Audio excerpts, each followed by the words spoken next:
इन्होंने मेरी एक्सपेक्टेशन पे तो पानी फेर दिया, पर आपकी एक्सपेक्टेशन को पूरा रीच कराएं, ये मुझे पक्का यकीन होगा। अच्छा तरीका था अपने दिलों की बात रखने का। तो अब हम इनके कंपटीशन में अपना गर्ल गैंग बुलाना चाहेंगे। गर्ल्स बॉयज को कंप्लीट कर पाएंगे कि नहीं? आवाज ही नहीं आई इनकी, हम कैसे मान लें? गर्ल्स इज्जत का सवाल है, बॉयज को कंप्लीट कर पाएंगे कि नहीं? पंकज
मैं एक चीज बोलना चाहूंगा, इसने सिर्फ ये बोला कि girls give a please round of applause, तो व्हाई अंबर, क्यों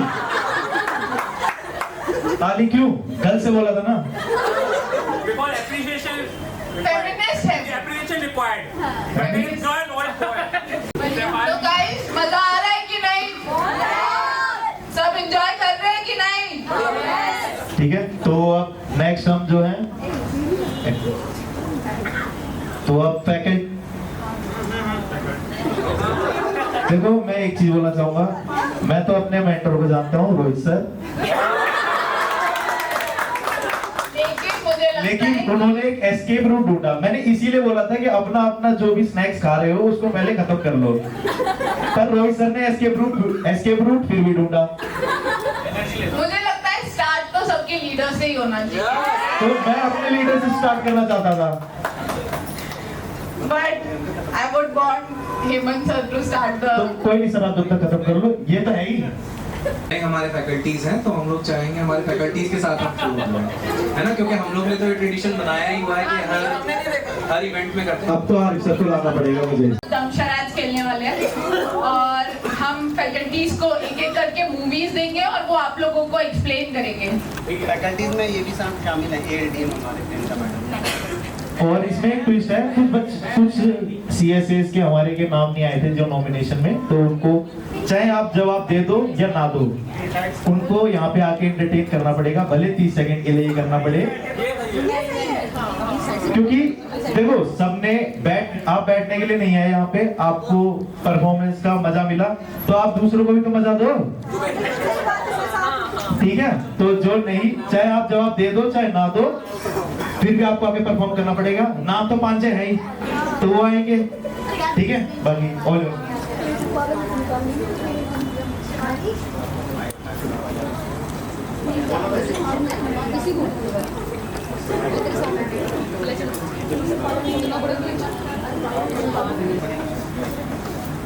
हिंदी के लिए, इंग्लिश के लिए, सब ध्यान से देख लो। मूवी का नाम चामी है ना? सब पार्टिसिपेट करेंगे, कोई भी जवाब दे दो पर फंसेंगे वही।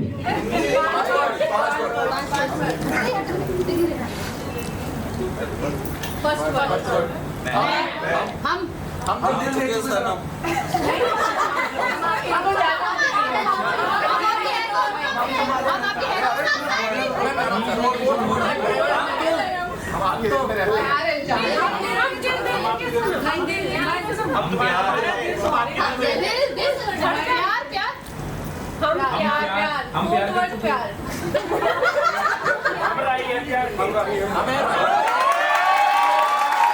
सुजीत जब पहली बार, मतलब एक तरीके से कह लो मैंने रूप शेयर करा, जो कि आई रिग्रेट,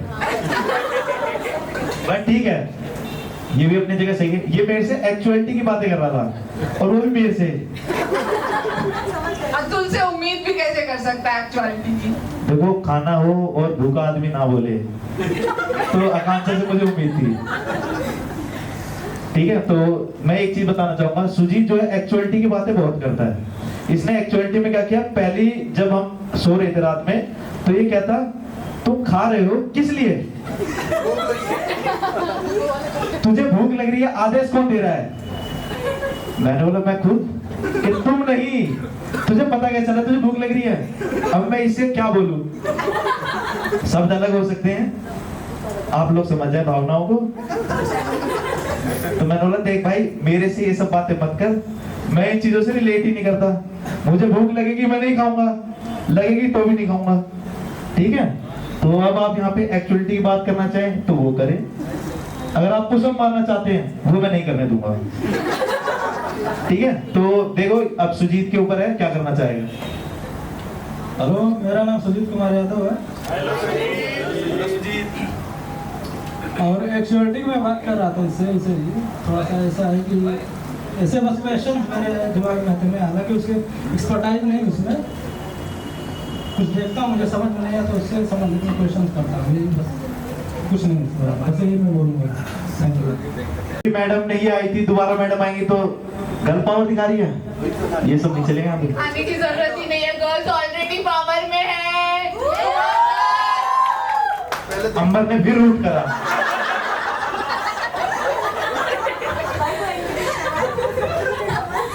नहीं, पर सच में अंबर ने इस बार रूट करा था, ठीक है। तो मैं अब अपने मेंटोर रोहित सर को बुलाना चाहूंगा।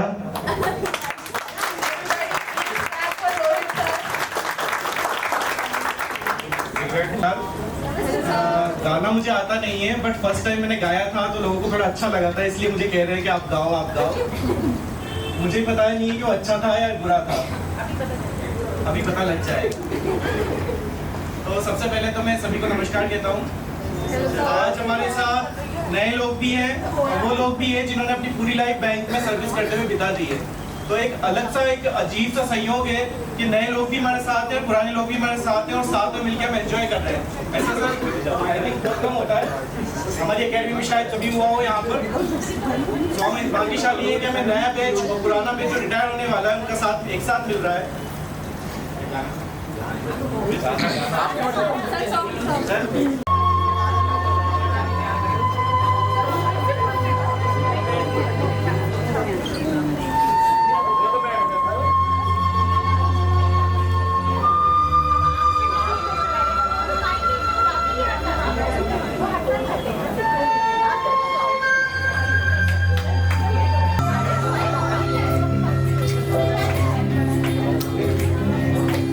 हर घड़ी बदल रही है रूप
अतुल ने जो बोला है उसमें थोड़ी सच्चाई है और थोड़ी नहीं है।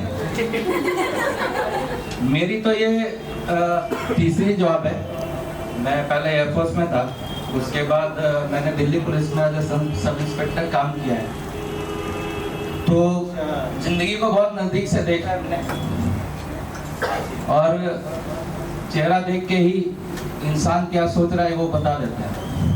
तो मैं कुछ कहना चाहता था, स्पेशली मैंने भी एक रिटायरमेंट ली है एयरफोर्स से। तो आदमी खुद काम तो करता है, बट सबसे ज़रूरी उसके पीछे जो खड़ी होती है ना, उसकी फैमिली होती है। तो सारी जो भी मैम आई हैं, मैं उनको कंग्रेट्स करना चाहूँगा। और जो भी हमारा बैंक जहाँ भी पहुँचा है उसमें ओनली सर लोग का हाथ नहीं है, मैम का इक्वली उसमें हाथ है। और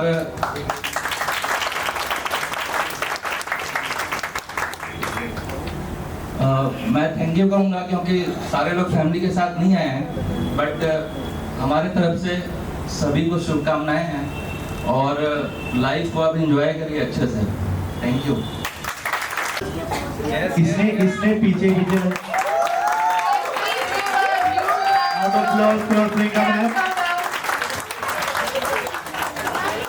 इसीलिए तो आपको बुला रहे हैं। इन्हें भी कुछ नहीं आता, जिन्होंने नाम नहीं दिया, इनको भी आगे लाना है। तो आप भी तो फैकल्टी हो फर्स्ट वीक की।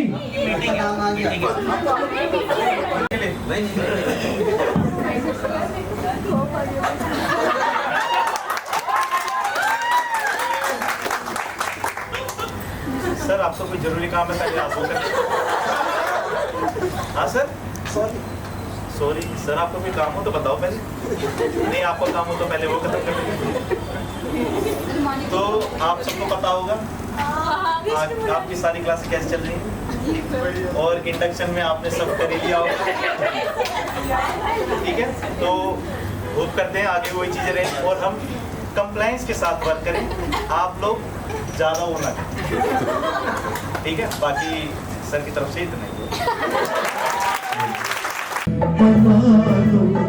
मेरा बस तो दिल छीन के दिखा दो,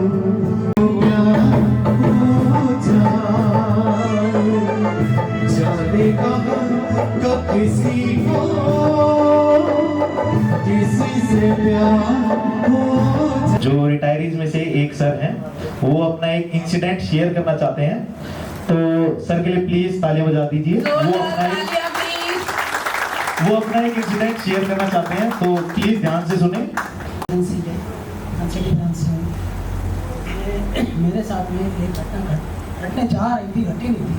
सर थोड़ा जोर से बोलिए। हाँ हेलो, हाँ एक घटना आवाज बढ़ा दो भाई।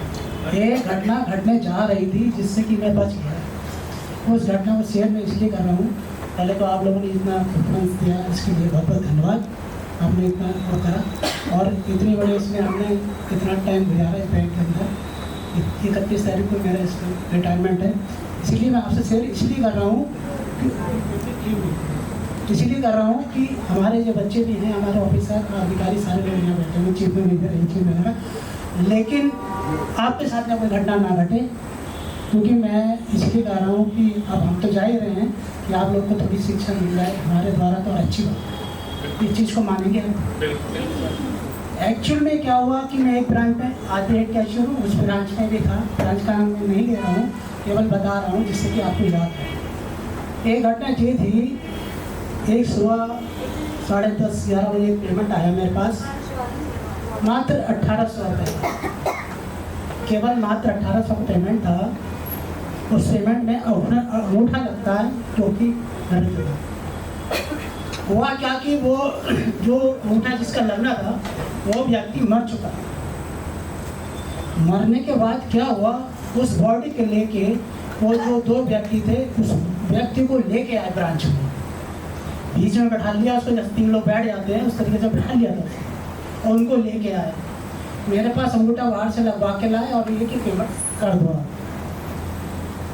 मेरे को अंगूठा आज भी मेरा ये नेचर बना हुआ है ब्रांच के अंदर कोई भी अंगूठा लगवाए, चाहे मेरे ब्रांच हेड हो या कोई हो, मैं अंगूठा तो लगवा लिया कोई बात नहीं, लेकिन मैं सेम खुद लगवाता हूँ जाके, एक बार वेरीफाई करता हूँ कि हाँ यही व्यक्ति है। एक्चुअल में जब वो पेमेंट मेरे पास लेने आए तो मैंने पूछा भाई अंगूठा किसने लगवाया, बोले उन्होंने स्टाफ ने लगवाया। मैंने कोई बात नहीं, मैं अपने चैम्बर से गया कैश वैन से उठ के, मैं तो देख रहा हूँ चाकी कैसा है व्यक्ति, देखा तो वो भाई सर वो व्यक्ति खत्म हो चुका था, मात्र 1800 का पेमेंट था, रूरल ब्रांच की ब्रांच थी, उसी से मेरे आज तक वो खटकती ब्रांच, इसीलिए मेरे लिए मतलब रह नहीं मिला आप लोगों को बताने के लिए, क्योंकि मैं 31 तारीख को बाहर आया हूँ, इससे रह नहीं मिला, इससे बर्दाश्त हो रहा है, इसलिए क्योंकि आप लोगों की बहुत समय काटना है। और फूफू के कदम रखा है बैंक के अंदर, बैंक में बहुत ज़्यादा ही फूफू के कदम रखना है, क्योंकि हमारे ऊपर बहुत दबाव है, यानी कस्टमर का भी है और लोगों का भी रहता है। आज दिन कस्टमर हमसे लड़ता है, चाहे सर्वर चले ना चले, वो इसके लिए करता है भाई आप काम करके दो। हमारा स्टाफ ऐसा नहीं है, हमारा स्टाफ सब जागरूक है, काम करने के हमेशा तैयार है, रहेगा। 5 की कभी नहीं देखता कि 5 बजे 6 बज रहे हैं तब भी वो कहता है मैं काम कस्टमर का करके जाऊँ, जिससे सुबह मुझे फिर भी करना। लेकिन हुआ क्या कि वो मैंने कि चलो अंगूठा लगवा लो जाके, मैं जाके नहीं छोड़ दिया, तो मैंने कहा अंगूठा लगवा लो जाके, गया तो बैठो बीच में बंदा बैठा हुआ, मैंने अंगूठा लगाया तो झुक गया। मैंने कि ये क्या हुआ, देखा तो मैंने भाई साहब जी क्या है, बोले तबीयत खराब है ज़्यादा, तो मैंने कि तबीयत खराब तो लेके हॉस्पिटल जाना चाहिए, बोले हमें कि पेमेंट ले लेंगे तभी जाएंगे। देखा तो वो एक्सपायर हो चुका बराबर बड़ा, और रूल ऑफ बैंक डॉक्टर जीवन पास नहीं होती है, तो मैंने मैनेजर साहब को बुलाया, मैं साहब इनको लेके जाए, इनको ज़रा चेकअप कराइए, ये मुझे बंदा ठीक नहीं लग रहा हालत से। देखा तो वो बॉडी थी, इसीलिए मैं आपसे सतर्क करना चाहता हूँ, कहीं भी किसी ब्रांच में आप काम कर रहे हैं, अगर अंगूठे वाली बात आती है तो आप 1 मिनट के लिए अपना टाइम निकाल के जरूर चेक करें, और इसीलिए मैं यहाँ तक आया हूँ आपसे कहने। गुलाबी आंखें जो तेरी देखी, शराबी ये दिल हो गया, संभालो मुझको ओ मेरे यारो, संभलना मुश्किल हो गया।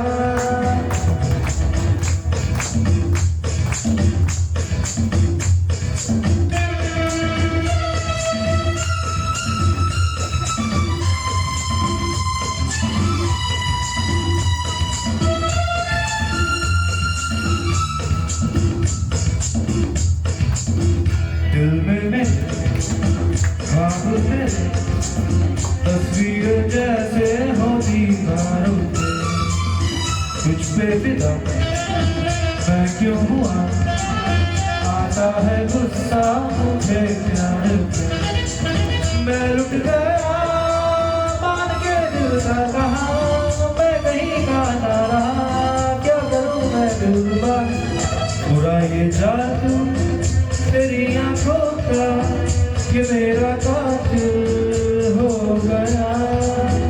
गुलाबी आंखें जो तेरी देखी, शराबी ये दिल हो गया।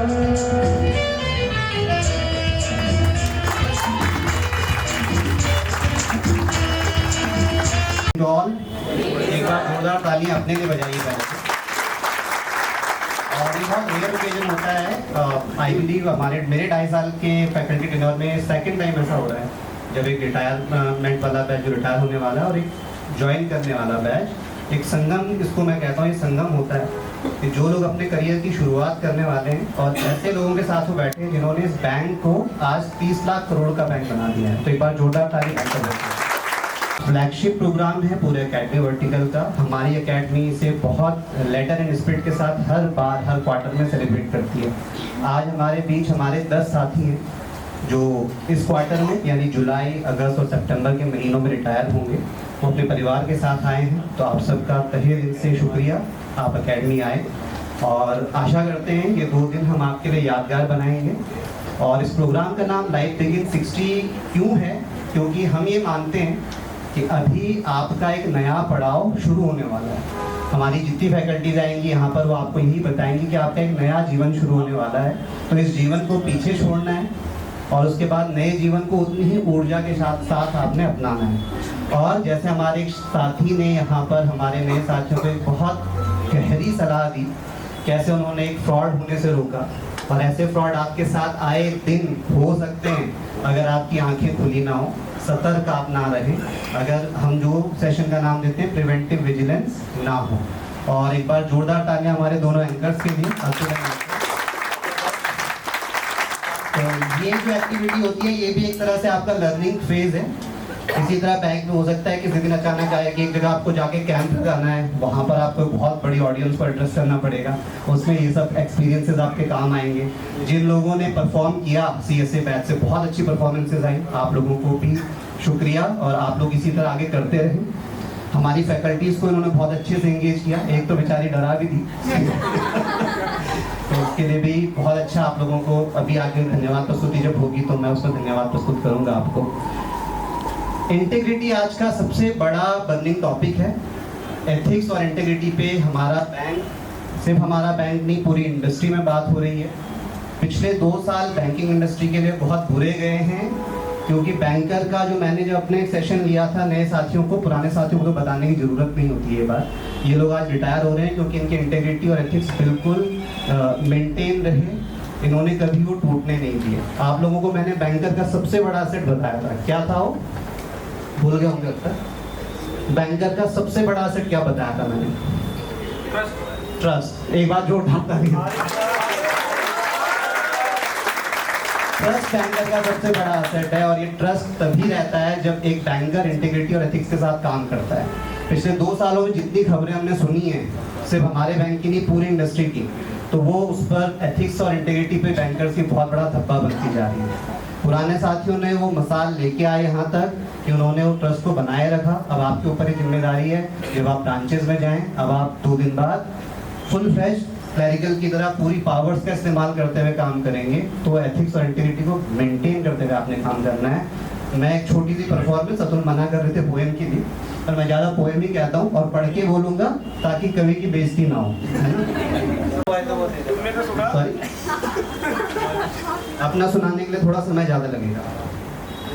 तो ये कविता भी एथिक्स पर है, अशोक चक्रधर द्वारा लिखी गई है, भ्रष्टाचार के ऊपर है, और ये एक व्यंग्यात्मक टिप्पणी है उनकी भ्रष्टाचार के ऊपर। और वो इसको इस प्रकार प्रस्तुत करते हैं कि कैसे भ्रष्टाचार का एक राष्ट्रीय महोत्सव हो रहा है। आप लोगों का अपने जैसे कैंपेन करवाते हैं ना, बहुत सारे कंपटीशन करवाते हैं, तो उनके मन में एक ख्याल आया कि अगर भ्रष्टाचार का या करप्शन का नेशनल लेवल कंपटीशन हो तो वो कैसा होगा। तो उस पर ये शब्द है, पिछले दिनों राष्ट्रीय भ्रष्टाचार महोत्सव मनाया गया, सभी सरकारी संस्थानों को बुलाया गया, भेजी गई सभी को निमंत्रण पत्रावली, साथ में प्रतियोगिता की नियमावली।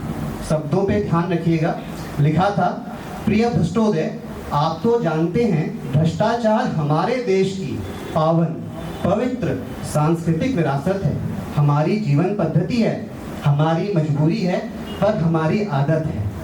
आप अपने विभागीय भ्रष्टाचार का सर्वोत्कृष्ट नमूना दिखाइए और उपाधियां तथा पदक पुरस्कार पाइए। व्यक्तिगत उपाधियां हैं भ्रष्ट शिरोमणि, भ्रष्ट भूषण, भ्रष्ट विभूषण और भ्रष्ट रत्न।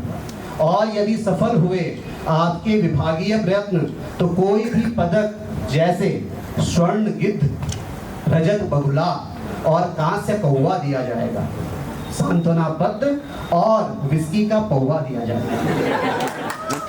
प्रविष्टियां भरिए और न्यूनतम योग्यताएं पूरी करते हो तो प्रदर्शन अथवा प्रतियोगिता खंड में स्थान चुनिए। जब एक कंपटीशन निकला तो कुछ तुले कुछ अनतुले भ्रष्टाचारी, कुछ कुख्यात निलंबित अधिकारी जूरी के सदस्य बनाए गए, मोटी रकम देकर बुलाए गए, मुर्ग तंदूरी, शराब अंगूरी और विलास की सारी चीजें जरूरी जुटाई गई और निर्णायक मंडल यानी कि जूरी को दिलाई गई। मुर्गे की टांग चबाते हुए और दूसरे हाथ से चाबी का छल्ला घुमाते हुए जूरी का एक सदस्य बोला, मिस्टर भोला, यू नो, हम ऐसा करेंगे या जो चाहे जैसा करेंगे, बट बाय द वे भ्रष्टाचार नापने का पैमाना क्या है, हम फैसला कैसे करेंगे। तो मिस्टर भोला ने सर हिलाया और हाथों को घूरते हुए फरमाया, चाबी के छल्ले को टेंट में रखिए और मुर्गे की टांग को प्लेट में। फिर सुनिए मिस्टर मुरार का, भ्रष्टाचार होता है 4 प्रकार का। अब ये चारों प्रकार सुनिए। पहला, नजराना, यानी नजर करना, लुभाना। ये काम होने से पहले दिया जाने वाला ऑफर है और पूरी तरह से देने वाले की श्रद्धा और इच्छा पर निर्भर है।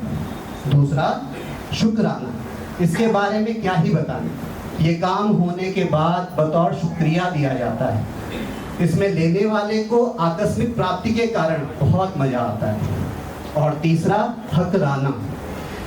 हक बनता है जनाब, बंधा बनाया हिसाब, आपसी सेटलमेंट, कहीं 10% और कहीं 20%, लेकिन पेमेंट से पहले पेमेंट। और चौथा, जबराना, यानी जबरदस्ती पान। ये देने वाले की नहीं, लेने वाले की इच्छा, क्षमता और शक्ति पर डिपेंड करता है। इसमें मना करने वाला मरता है, क्योंकि लेने वाले के पास पूरा अधिकार है। धुतकार है, फुंकार है, फटकार है। दूसरी ओर न चीतकार न हाहाकार, केवल मौन स्वीकार होता है। इसलिए देने वाला इसमें रोता है। तो यही भ्रष्टाचार का सर्वोत्कृष्ट प्रकार है। जो भ्रष्टाचारी इसे ना कर पाए उस पर धिक्कार है। नजराना का 1 पॉइंट, शुक्राना के 2, हकराना के 3 और जबराना के 4। हम भ्रष्टाचार को नंबर देंगे इस प्रकार। रात्रि का समय आया, जब 12 पर आ गई सुई तो प्रतियोगिता शुरू हुई। सर्वप्रथम जंगल विभाग आया। जंगल के अधिकारी ने बताया, इस प्रतियोगिता के सारे फर्नीचर के लिए 4420 पेड़ कटवाए जा चुके हैं और एक सोफा सेट जूरी के हर सदस्य के घर पहले ही भिजवाए जा चुके हैं। हमारी ओर से भ्रष्टाचार का यही नमूना है। आप लोग सुबह जब जंगल जाएंगे तो स्वयं देखेंगे कि जंगल का एक बड़ा हिस्सा अब बिल्कुल सूना है। अगला प्रतियोगी PWD का, उसने बताया अपना तरीका। हम लैंड फिलिंग करते हैं, यानी जमीन के निचले हिस्सों को ऊंचा करने के लिए मिट्टी भरते हैं। हर बरसात में मिट्टी बह जाती है। जिस टीले से हम मिट्टी लाते हैं या कागजों पर लाया जाना दिखाते हैं, यदि सचमुच हमने उतनी मिट्टी को डलवाया होता तो आपने उस टीले की जगह आज पृथ्वी में अमेरिका तक आर पार का एक छेद पाया होता। लेकिन टीला जो का त्यों खड़ा है, उतना ही ऊंचा, उतना ही बड़ा है। मिट्टी डली भी और नहीं भी, ऐसा नमूना आपने देखा होगा कहीं नहीं। क्यों तोड़कर अचानक अंदर घुसाया एक अध्यापक, हुजूर मुझे आने नहीं दे रहे थे, शिक्षा का भ्रष्टाचार बताने नहीं दे रहे थे प्रभु। एक जूरी मेंबर बोला, चुप रहो, 4 ट्यूशन क्या कर लिए कि खुद को भ्रष्टाचारी समझने लगे हो? प्रतियोगिता में शरीक होने का दम भरने लगे हो? तुम क्वालिफाई ही नहीं करते, बाहर निकलो यहाँ से। नेक्स्ट, अगले को बुलाओ। अब अगला आया एक पुलिस का दरोगा। हमारे पास दिल्ली पुलिस के एक साथी आए थे छोड़ के, तो अगला आया पुलिस का एक दरोगा, बोला हम न हो तो भ्रष्टाचार क्यों होगा? जिसे चाहे पकड़ लेते हैं, जहां चाहे रगड़ लेते हैं। हथकड़ी नहीं डलवानी 1000 ला, जूते नहीं खाने तो 10,000 ला, पकड़वाने के पैसे, छुड़वाने के पैसे, ऐसे भी पैसे वैसे भी पैसे, बिना पैसे हम हिले कैसे? जमानत, तफ्तीश, इन्वेस्टिगेशन, इंक्वायरी, तलाशी या एनी सिचुएशन अपनी तो चांदी है, क्योंकि हर स्थिति में हमारी चांदी है। डंडे का जोर है क्योंकि डंडा कठोर है। हम अपराध मिटाते नहीं हैं, अपराधों की फसल की देखभाल करते हैं, वर्दी और डंडे से कमाल करते हैं। फिर आए क्रमशः एक्साइज वाले, स्लम वाले, कस्टम वाले, DDA वाले, TADA वाले, रेल वाले, खेत वाले, हेल्थ वाले, वेल्थ वाले, पुरातत्व वाले, स्थापत्य वाले, रक्षा वाले, खाद वाले, ट्रांसपोर्ट वाले, एयरपोर्ट वाले। सभी ने बताए अपने अपने घोटाले। प्रतियोगिता पूरी हुई तो जूरी के एक सदस्य ने कहा, देखो भाई, स्वर्ण गिद्ध तो पुलिस विभाग को ही जा रहा है। हाँ, रजत बदले के लिए PWD जरूर सामने आ रहा है। और ऐसा लगता है हमें कि कहां से कौवा मिलेगा, एक्साइज या कस्टम को। ये निर्णय प्रक्रिया चल ही रही थी कि अचानक मेज फोड़कर, धुएं के बादल छोड़कर, श्वेत धवल खादी में लकदक टोपी धारी गरिमा महिमा उत्पादक एक विराट व्यक्तित्व प्रकट हुआ। चारों ओर रोशनी और धुआं ही धुआं। जैसे गीता में भगवान श्री कृष्ण ने अपना विराट स्वरूप दिखाया और महत्व बताया, उतना पवित्र पावन तो नहीं था, पर कुछ वैसा ही लगभग था नजारा। विराट भ्रष्ट नेताजी ने मेघ चंद्र स्वर में उच्चारा, मेरे हजारों मुंह हजारों हाथ हैं, हजारों पेट हजारों ही लात हैं, नैनम छिदंती पुलिसा उलिसा, नैनम दहती संसदा, नाना विधानी रूपाणी, नाना हथकंडानी चा। ये सब भ्रष्टाचारी मेरे ही स्वरूप हैं। मैं एक हूँ लेकिन कर मेरे करोड़ों रूप है। अहमपि नजरानम, अहमपि शुक्रानम, अहमपि हकरानम च जबरानम सर्व मन्यते। भ्रष्टाचारी मजिस्ट्रेट, रिश्वतखोर, थानेदार, इंजीनियर, ओवरसियर, रिश्तेदार, नातेदार मुझसे ही पैदा हुए, मुझ में ही समाएंगे। पुरस्कार ये सारे मेरे हैं, मेरे पास ही आएंगे। अचानक स्वर्ण गिद्ध रजत बगला कांस्य कौवा अपने अपने पंख फड़फड़ाने लगे, नेताजी पर फूल बरसाने लगे, नेताजी पर फूल बरसाने लगे। धन्यवाद। और जोर से ताली बजाएं। अरे न्यू फैकल्टी तेज ताली बजाओ भाई।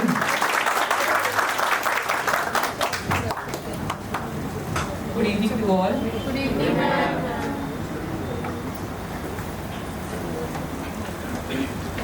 मैं रिटायर्स के लिए कुछ बोलना चाहूँगी, थोड़ी सी लाइन्स। उम्र हुई 60 के पार है, ये दौर भी मजेदार है। उम्र हुई 60 के पार है, ये दौर भी मजेदार है। मैं कुछ आपको लाइफ जैसे आप बैंक में काम करते थे, अब उससे आपको छुटकारा मिल रहा है थोड़ा लाइफ में। तो ना ऑडिट रिपोर्ट का डर है, ना कंप्लाइंस की कोई टेंशन। ना ऑडिट रिपोर्ट का डर है, ना कंप्लाइंस की कोई टेंशन। शानदार करियर के बाद अब हाथ में आएगी पेंशन। शानदार करियर के बाद अब हाथ में आएगी पेंशन। ना रोज सुबह का पंचिंग झंझट, ना लॉगिन का कोई लॉड। जिंदगी का शुरू हुआ है अब तो नया हॉलिडे मोड। जिंदगी का शुरू हुआ है अब नया हॉलिडे मोड। कस्टमर की वो लंबी लाइनें और वो टोकन का शोर गया। कस्टमर की वो लंबी लाइनें और वो टोकन का शोर गया।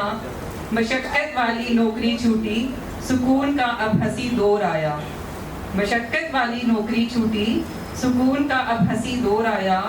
बिना किसी लीव अप्रूवल के अब जहाँ चाहे वहाँ उड़ना है। बिना किसी लीव अप्रूवल के अब जहाँ चाहे वहाँ उड़ना है। सूटकेस उठाना है और पहाड़ों की तरफ मुड़ना है। सूटकेस उठाना है और पहाड़ों की तरफ मुड़ना है। केवाईसी और क्लियरिंग छूटी, डे एंड का वो लोड गया। केवाईसी और क्लियरिंग छूटी, डे एंड का वो लोड गया। बैंकर की लाइफ का अब देखो बदल पूरा कोड गया। अब तो इस बेफिक्री का शुरू हुआ नया त्योहार है।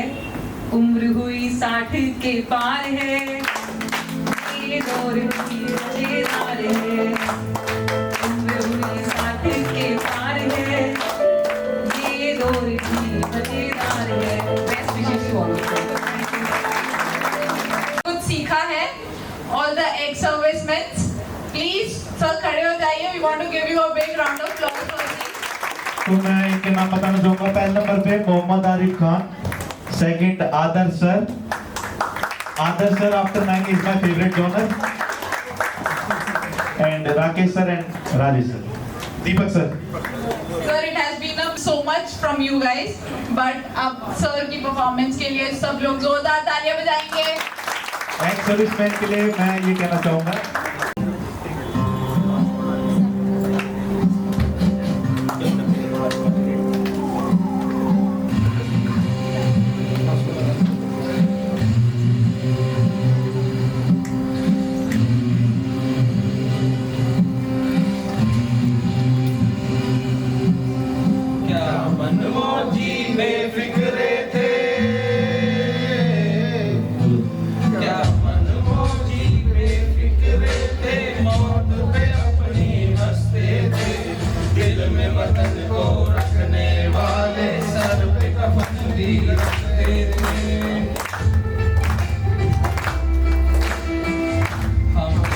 तिरंगा लहराएंगे हिचकी बन के, याद आएंगे वो मिट्टी के बेटे जो वापस ना लौटे, जो वापस ना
जिसके लिए सरदार हमारा झूल गया था फंदे पर, धूल नहीं लगने दी हमने उस बेदाग तिरंगे पर, उस बेदाग तिरंगे पर, उस बेदाग तिरंगे पर।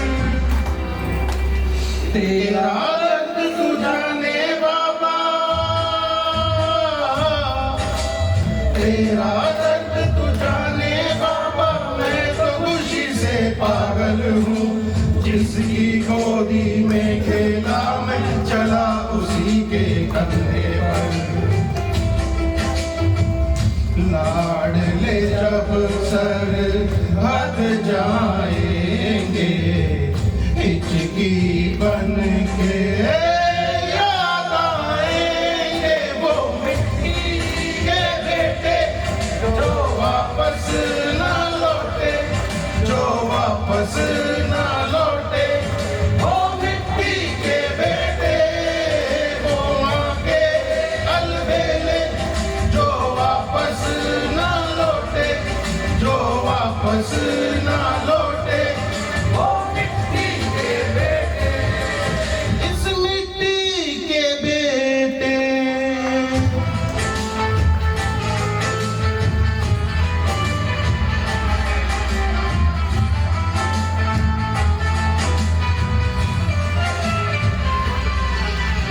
वो छलिए कहाँ पता था तू यारों को छल जाएगा, जो चढ़ता सूरज था अपना वो ऐसे ढल जाएगा, वो ऐसे ढल जाएगा, वो ऐसे ढल जाएगा।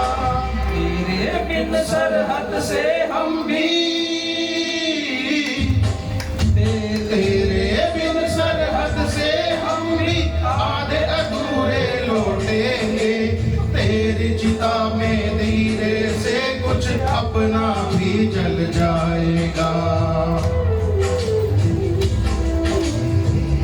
यार गले जब लग जाएंगे, हिचकी बन के याद आएंगे वो मिट्टी के बेटे, जो वापस ना लौटे, जो वापस ना लौटे।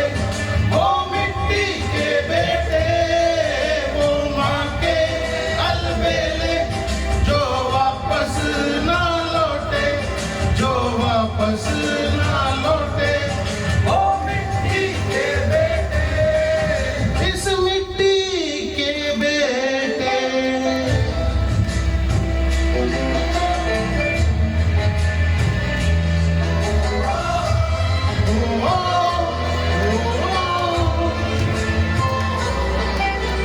दर्द कभी सोते ही नहीं, वनवास खत्म होते ही नहीं, चौखट पे दिए जलते ही रहे, कुछ राम कभी लौटे ही नहीं, कुछ राम कभी लौटे ही नहीं, कुछ राम कभी लौटे ही नहीं।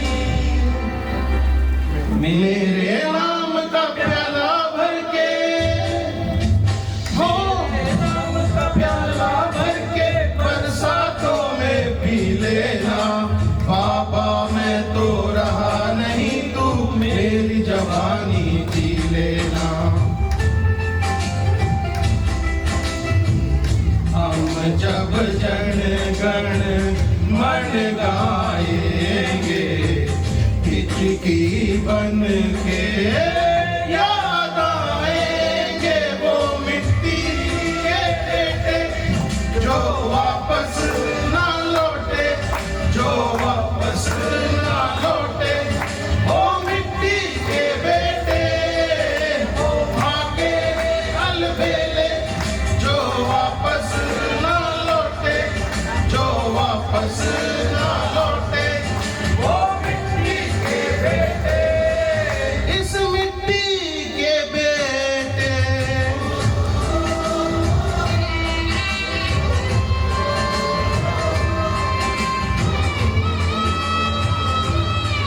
वो मिट्टी के बेटे,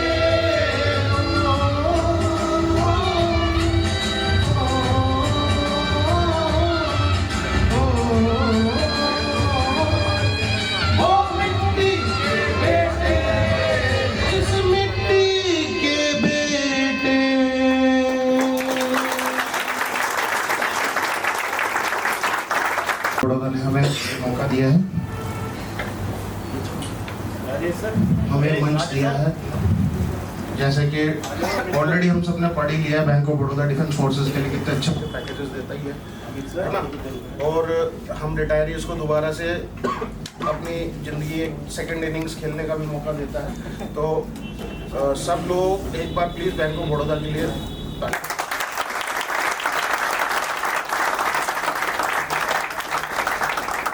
एक ऑर्गेनाइजेशन के बाद इतनी बेहतरीन ऑर्गेनाइजेशन से हम जो जुड़े हैं उसके लिए हम बहुत बहुत आभारी हैं, बहुत बहुत थैंकफुल हैं टू ऑल ऑफ यू।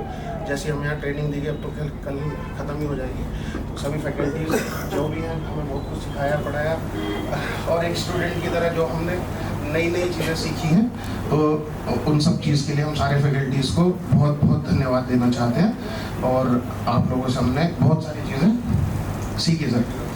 और इसी के साथ क्योंकि थोड़ा देशभक्ति का माहौल बन गया, तो 3 cheers फॉर, मैं भारत माता की बोलूँगा। एक बार जय बोल सकते हैं सब? चलो ठीक है। भारत माता की, भारत माता की, भारत माता की जय। जा मत सु, ठीक है। तो मैं सुबह सुबह इन्हें नहीं जाने दूंगा। ये सुबह सुबह इसलिए राजस्थानी एक सॉन्ग गाने वाले हैं, वाटर जोक नहीं था ये, ठीक है। तो एक राजस्थानी फोक सॉन्ग हो जाए सर। यहाँ पे एक गाना है जिसमें नई नई शादी के बाद में जनरली ट्रेंड हमारे सबके यहाँ पे है कि जमाई जी अपने आप नहीं जाते हैं, पहली बार उनको बुलाया जाता है ससुराल। जब शादी हो जाती है तो लड़का ऐसे ही नहीं चला जाता अपने ससुराल, उसको मतलब बुलाया जाता है किसी काम के लिए, मतलब कुछ भी स्पेशल ओकेशन पे। तो उसी के ऊपर ही गाना है सर। यूपी की तरह नहीं है, यूपी की तरह नहीं है जैसे यूपी बगैर बुलाए पहुंच जाते हैं। नहीं अब सभी जगह ट्रेंड चेंज हो रहा है, लेकिन पहले ये था कि किसी स्पेशल चीज पे ही पहली बार जमाई जी जाएंगे अपने ससुराल। तो एक बार आओ नी जमाई जी पावना, एक बार आओ नी जमाई जी पावना, खाने सासू जी बुलावे कई बार जमाई लाड लो। एक बार आओ नी जमाई जी पावना, खाने सासू जी बुलावे कई बार जमाई लाड लो।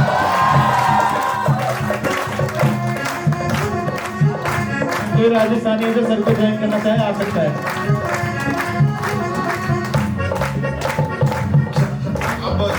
जवाब दे रहे सासू जी ने मालूम हो मेरे भाई मारे आज होयो, सासू जी ने मालूम हो मारे भाई आज होयो, मारे घर है बहुत का सासू जी।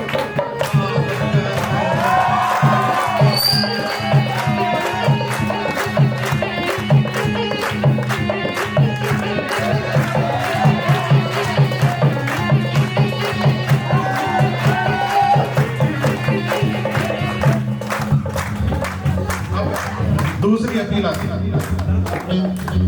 एक बार आओ नी जमाई जी पावना,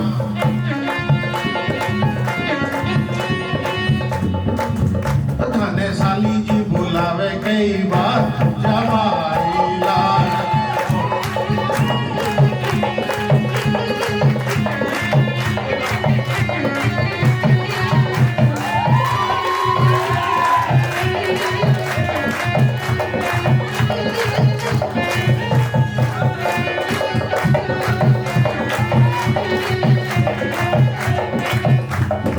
एक बार आओ नी जमाई जी पावना, थाने साली जी बुलावे कई बार जमाई लाड लो।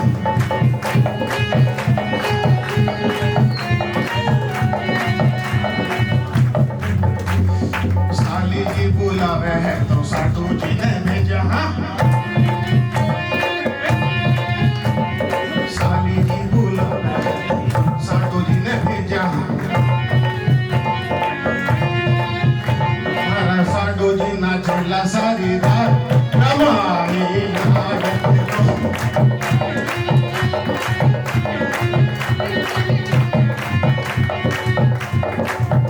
मारा साडो जी नाचेला सारी रात साली जी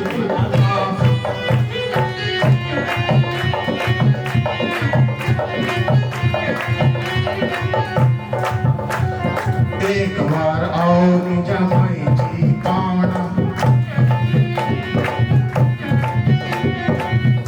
आने ससुर जी बुलावे कई बार जमाई लाडकनी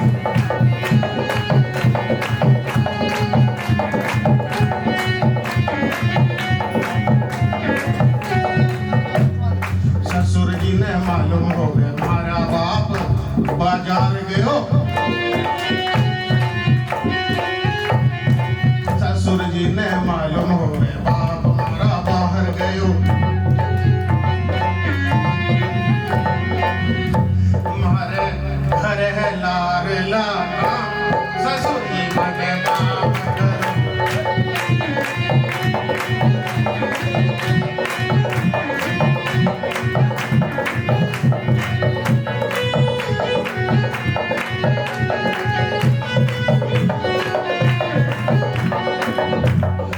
एक बार आओ नी जमाई जी पावना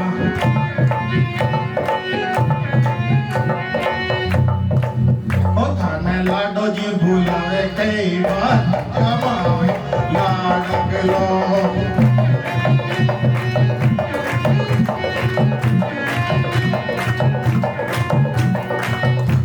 और लाडो जी बुलावे है तो लाडा जी भी आवे है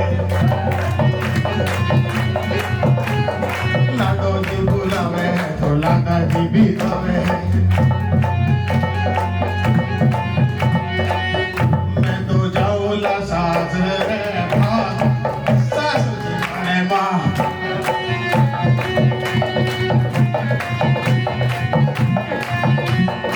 एक बार आओ भाई जी गाना धन्यवाद कमाखड़ी बहुत बहुत बहुत आप लोगों ने तालियां सच में नहीं बजाई हैं, ये बहुत ज्यादा डिजर्व करते हैं। देखो हम सब के लिए कहने को तो जैसे ये एक्स सर्विसमैन आप लोग सर वगैरह कह के बोलते होंगे, पर ये जब पहले दिन मैं जब ट्रेनिंग पे आया था तो he is the first one two guide me about my future. इन्होंने उस रात मुझे ऐसी ऐसी वो अगली रात थी, पहले वाली की बता रहा हूँ,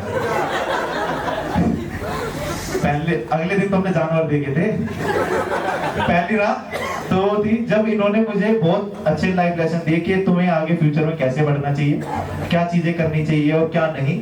क्योंकि जैसे ये वो एज होती है कि हम नए नए अभी बैंक में आए कमाने लगे हैं, तो हम चीजों को ना थोड़ा ऐसा समझ लीजिए कि ज्यादा जैसे पैसे नए नए आने लगे तो हम उड़ाने लगे, ठीक है, रास्ता भटक जाते हैं। कुछ लोग तो अभी से ही पैसे खत्म हो चुके हैं कुछ लोगों के, नहीं ले रहा भाई नाम मानिक, ठीक है, तो फिर वो बोलते हैं कि भाई अभी ये हो गया, घर पे पहुंचा दिया, बहाने वो तो कोई वो सब जानते हैं, ठीक है। पर ये पहले थे जो इन सब चीजों को मुझे गाइड कर रहे थे। और ये जैसे एक्स सर्विसमैन लोग हैं, ये अलग नहीं रहते, ये बिल्कुल भाई की तरह कि तुम यहाँ पे गलत हो, तुम वहां पे सही हो, बट गलत वालों को एक बार बचा लेते हो, क्या पता सब बचते, बट सब ठीक है। अब बाकी सर के लिए सही में जोर से तालियां। Before we end the program, Adarsh sir, you are perfect example of age is just a number. I don't think हम में से कोई भी सर की एनर्जी मैच कर सकता है या सर का इंटेलेक्चुअल कैपेबिलिटीज मैच कर सकता है, बिल्कुल नहीं। Please give a huge round of applause for sir. Last but not least, I would like to praise my co-anchor. Please guys give a huge round of applause.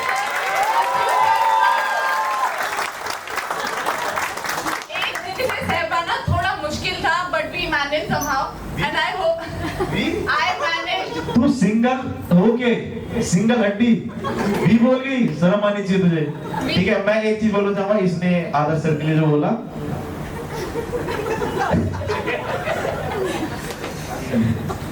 नहीं, छोड़ो, आदर sir का topic खत्म करते हैं, ठीक है। तो उनकी एनर्जी वैसे रियल में कोई नहीं मैच कर, सही में you are the best in our batch and ये सबको पता है। एंड अगर नॉलेज की बात करें तो आरिफ सर का तो कोई तोड़ ही नहीं है, इनसे अच्छे जवाब कोई दे नहीं सकता। और रही बात फेमिनिज्म की, तो अंबर तो उसमें है ही टॉप पे। तो हमारा बैच एकदम कंप्लीट है, कोई वो नहीं है। अब हल्की फुल्की गलतियां सबसे होती हैं और उन चीजों को आगे बढ़ना चाहिए हमें। और ये बैच अब हमारी तो लास्ट परफॉर्मेंस थी तो अब खत्म हो चुका है, बैच खत्म नहीं हुआ, अब हमारे पास आगे और भी है। मंडे से हम सब अपनी अपनी ड्यूटी पे होंगे। बट मैं लास्ट में ये कहना चाहूंगा, जहां पे भी होंगे हम अपनी एकेडमी का और अपना और अपने और thank you rocket guys. Host महोदय के लिए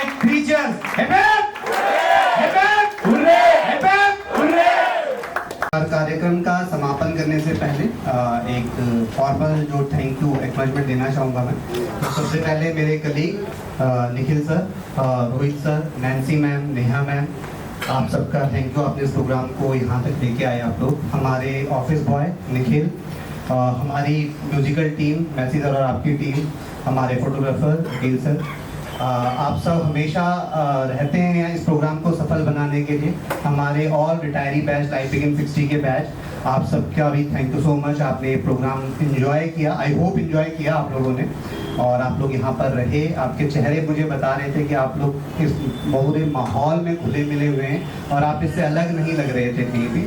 और एक बार तहे दिल से एक बार फिर शुक्रिया हमारे नए CSA बैच का, खासकर अतुल और आकांक्षा जिन्होंने इतनी सुंदर एंकरिंग की और सीमलेसली पूरे प्रोग्राम को, जो थोड़े बहुत चेंजेस भी हो रहे थे उनको इंक्लूड करते हुए पूरे प्रोग्राम को यहाँ तक लेके आए। मैं बड़ौदा अकेडमी बरेली की तरफ से आप सबका धन्यवाद करता हूँ। लेकिन कल कोई रियायत नहीं मिलेगी, 9:45 तक अकेडमी आना है, अनुशासन सबसे बड़ा है और 9:45 पे यहाँ आके 10:15 बजे तक पढ़ाई शुरू हो जाएगी। तो उसमें कोई फोन नहीं चाहिए मुझे कि मैं लेट आता हूँ। विद दिस एक बार जोरदार तालियां और एक एनर्जी वाला एंडिंग देने के लिए मैं रिक्वेस्ट करूँगा सर प्लीज।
ਵਿੱਚੋਂ ਆਉਂਦੀਆਂ ਬਸਾਂ ਨੂੰ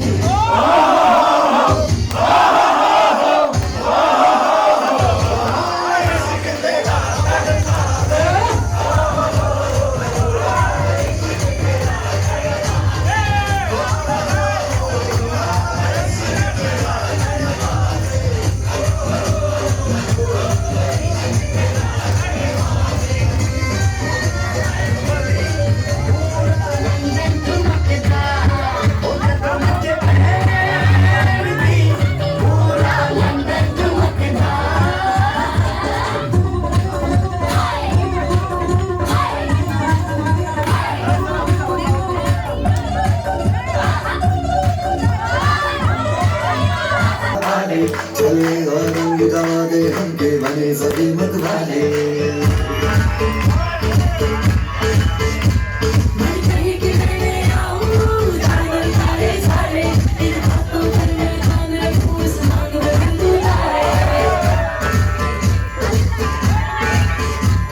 Hello, hello, तू तो सजग है आई Hello, hello, हर साले मस्ती छाई Hello, hello, तू मुझे लगाई Hello, hello, हम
तो कर दूंगा